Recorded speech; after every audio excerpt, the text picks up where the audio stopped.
Assalamualaikum warahmatullahi wabarakatuh. Perkenalkan, nama saya Muhammad Taufik Hidayat dengan NIM 2402015010001 dari Prodi Pendidikan Teknik Bangunan. Pada kesempatan ini saya akan mempresentasikan materi mengenai strategi pembelajaran. Yang pertama, pengertian strategi pembelajaran. Strategi pembelajaran adalah rencana tindakan yang disusun oleh pendidik untuk mencapai tujuan belajar tertentu. Strategi ini mencakup metode, pendekatan, media, dan langkah-langkah yang digunakan untuk menyampaikan materi agar mahasiswa dapat memahami dengan efektif dan efisien. Singkatnya, strategi pembelajaran merupakan cara terbaik untuk mengatur proses belajar mengajar agar hasil belajar peserta didik dapat optimal. Dan yang kedua yaitu tujuan strategi pembelajaran. Tujuan lain strategi pembelajaran antara lain: yang pertama, meningkatkan efektivitas proses belajar. Yang kedua, menyesuaikan proses dengan pembelajaran karakteristik peserta didik. Dan berikutnya yaitu yang ketiga, membuat pembelajaran lebih terstruktur dan mudah dipahami. Dan yang keempat, mendorong aktivitas dan pengalaman belajar yang bermakna. Ketiga, komponen strategi pembelajaran. Strategi pembelajaran umumnya terdiri dari beberapa komponen penting, yaitu yang pertama, tujuan pembelajaran, kedua, materi pembelajaran, ketiga, metode pembelajaran seperti ceramah, diskusi, inquiry, kooperatif, dan lainnya. Dan yang keempat itu media pembelajaran atau video, gambar, modul, atau PowerPoint. Dan yang kelima yaitu evaluasi pembelajaran untuk menilai keberhasilan proses dan hasil belajar. Dan yang keempat, jenis-jenis strategi pembelajaran.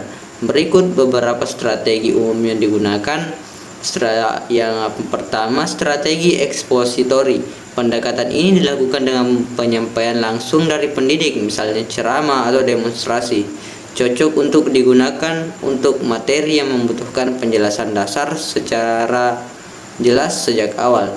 Yang B, strategi inquiry. Pada strategi ini peserta didik diajak untuk menemukan konsep melalui penyelidikan seperti bertanya, mengamati, dan memecahkan masalah. Strategi ini melatih kemampuan berpikir kritis. Dan berikutnya C, strategi pembelajaran kooperatif. Peserta didik belajar dalam kelompok kecil untuk menyelesaikan tugas bersama. Contohnya modelnya adalah Jigsaw dan STAD. Dan D, strategi problem based learning (PBL). Strategi ini menggunakan masalah nyata sebagai titik awal pembelajaran. Tujuannya untuk melatih mahasiswa berpikir kritis dan memecahkan masalah sesuai konteks kehidupan. Materi berikutnya itu contoh penerapan strategi. Misalnya, saya menggunakan strategi problem based learning dalam pembelajaran. Yang pertama, penyajian masalah. Dosen memberikan kasus mengenai kerusakan struktur bangunan. Yang kedua, diskusi kelompok. Mahasiswa menganalisis penyebab kerusakan. Dan yang ketiga, penyelidikan. Mahasiswa mencari referensi dari artikel, jurnal, atau observasi lapangan.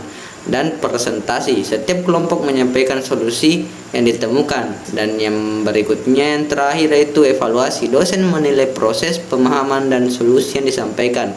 Strategi ini sangat relevan di Prodi Pendidikan Teknik Bangunan karena mendorong mahasiswa untuk berpikir kritis dan memecahkan persoalan nyata di lapangan.